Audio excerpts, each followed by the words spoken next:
Amigos, los que tenemos poquitos años, aunque ya nos están diciendo que nuestras enfermedades, por ejemplo mis cataratas, son cataratas seniles, pues recordamos aquella época en la que como solamente había un partido y realmente no teníamos el derecho de elegir a nuestro presidente y en general a nuestros representantes y gobernantes, pues el juego era el de atinarle al bueno.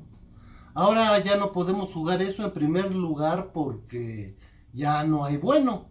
Todos, absolutamente todos los aspirantes, suspirantes, precandidatos de los diferentes partidos para ser el año próximo presidentes de la República, todos son de regulares a pésimos.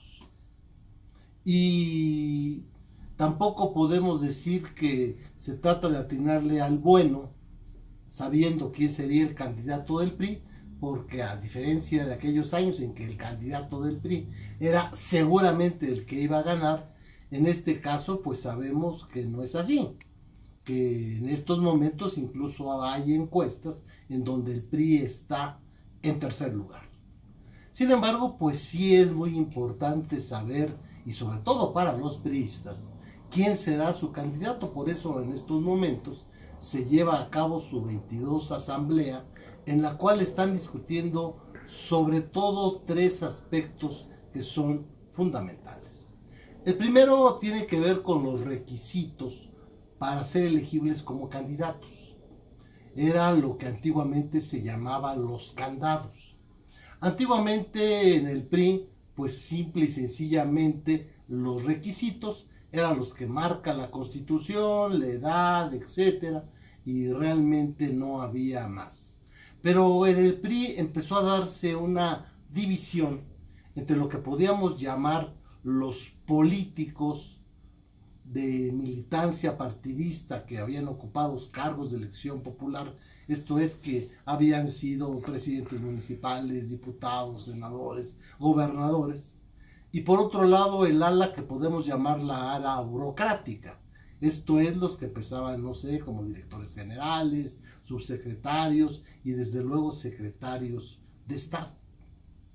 Llegó a tal grado que realmente solo estos últimos eran los que podían aspirar a ser presidentes de la República. Se decía que eran algo así como los cardenales, que alguien que no fuera cardenal, o sea, miembro del gabinete, no podía aspirar a ser presidente de la República.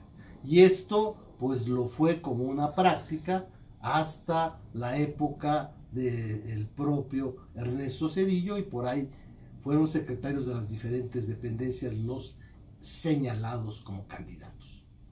Entonces los priistas, molestos con esta situación, decidieron poner los famosos candados. Esto es, asegurar que verdaderos priistas fueran los candidatos. El candado más importante que se estableció fue que para ser candidato, por ejemplo, a la presidencia de la República, se requería tener un cargo de elección popular previo.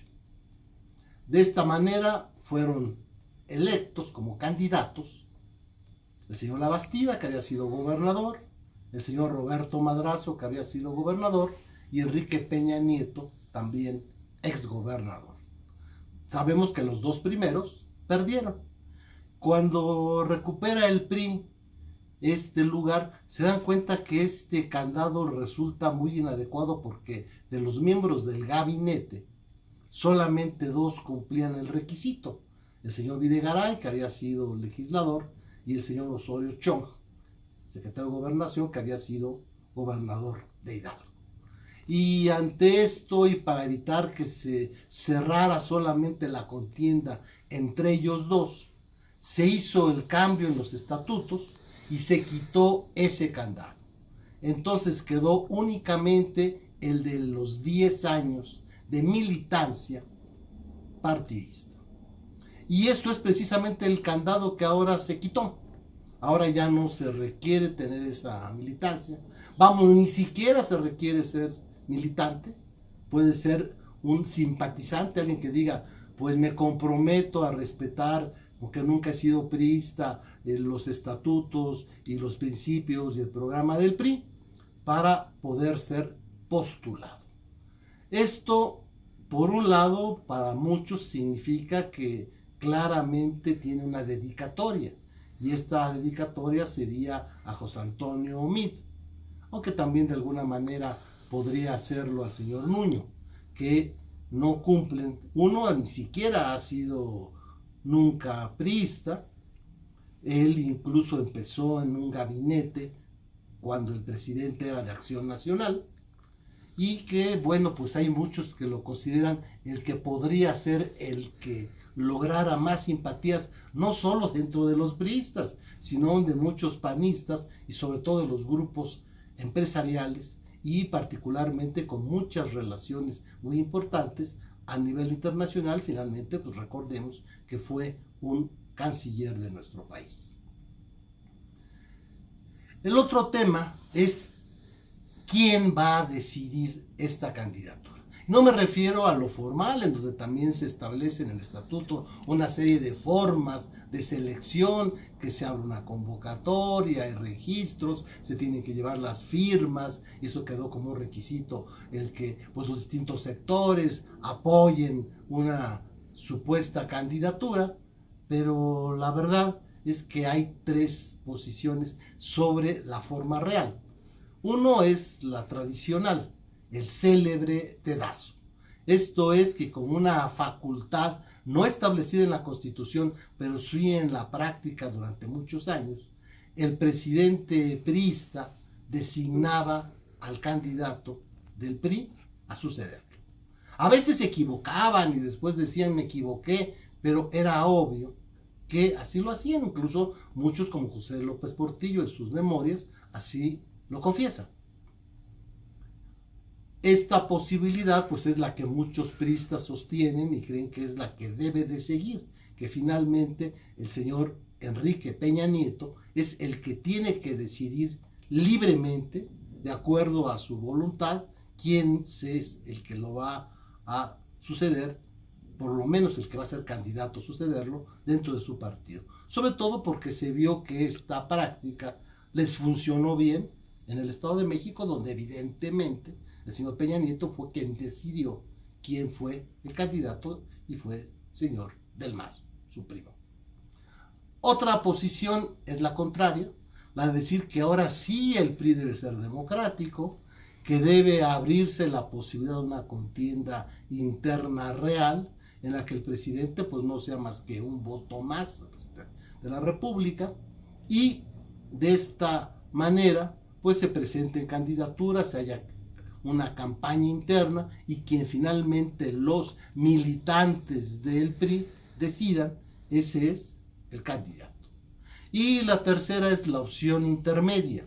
Esta es la que sostiene, por ejemplo, Marco Bernal, alguien muy cercano a Manuel Fabio Beltrones, que establece que pues sí debe ser el presidente, pero no unilateralmente, sino que tiene que pactar, tiene que convenir con las otras fuerzas políticas, y finalmente pues su papel debe ser solamente, como alguna vez lo dijo Bartlett cuando era priista, el fiel de la balanza.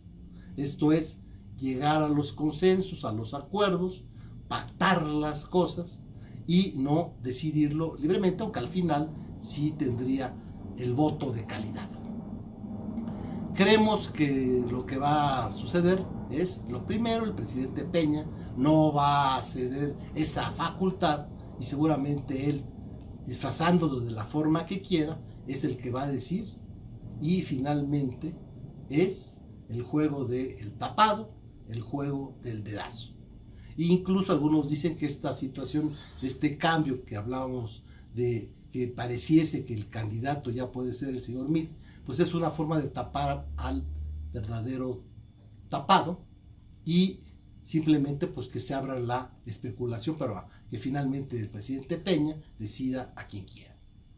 Y otro aspecto importante es lo que tiene que ver con la actitud ante el hecho de que el PRI por sí solo no va a poder ni ganar, ni mucho menos gobernar. El PRI tiene lo que llama su voto duro, esto es un porcentaje de personas que tradicionalmente votan por el PRI, algunos porque han sido cooptados, otros porque lo tienen como un paradigma que no pueden romper, pero ese voto duro ya es insuficiente para ganar. Aún se fragmente el voto anti-PRI entre otros partidos. Entonces el PRI sabe que tiene que convencer a otros ciudadanos no priistas de que voten por el PRI. Y esto está ocasionando que precisamente los candidatos que menos parezcan priistas sean los que tienen más posibilidades.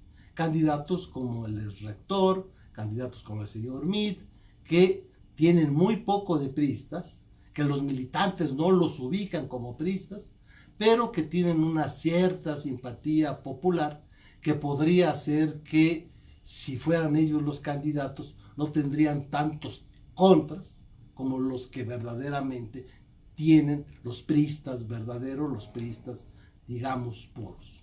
Los militantes desde luego están molestos por esta situación porque está implicando que el PRI sabe que ha hecho las cosas mal, que por lo mismo el candidato debe ser lo más contrario a un priista. Y desde luego la estrategia para uno, evitar que se dé esta alianza que se ha señalado del PAN, el PRD y algunas fuerzas, la famosa alianza democrática, para que se fragmenten los votos. Es una estrategia que seguramente va a manejar como la manejó en el Estado de México. Y desde luego la guerra sucia en contra de personajes como Andrés Manuel López Obrador, que de por sí comete muchos errores, pero que le están dando la manita a las personas del sistema para exagerarlos, para exaltarlos, para de alguna manera ponerle una lupa de aumento y de esta manera hacer que si no se achica, porque es evidente que ya tiene también un voto duro a su favor, por lo menos no crezca y que el PRI sí pueda crecer y de esta manera, dividiendo el voto y con su guerra sucia, en contra de candidatos posibles de oposición, pues puedan ganar. Así que los resultados de esta asamblea son muy interesantes y lo único que nos demuestran es que el PRI, aún sabiendo que la mayoría de los mexicanos está en contra de él, está buscando una estrategia para mantenerse y quedarse en el poder, porque esto es la única forma que les permite seguir con el gran negocio que a todos los mexicanos nos daña, menos a ellos, que es el gran negocio de la corrupción. Muchas gracias.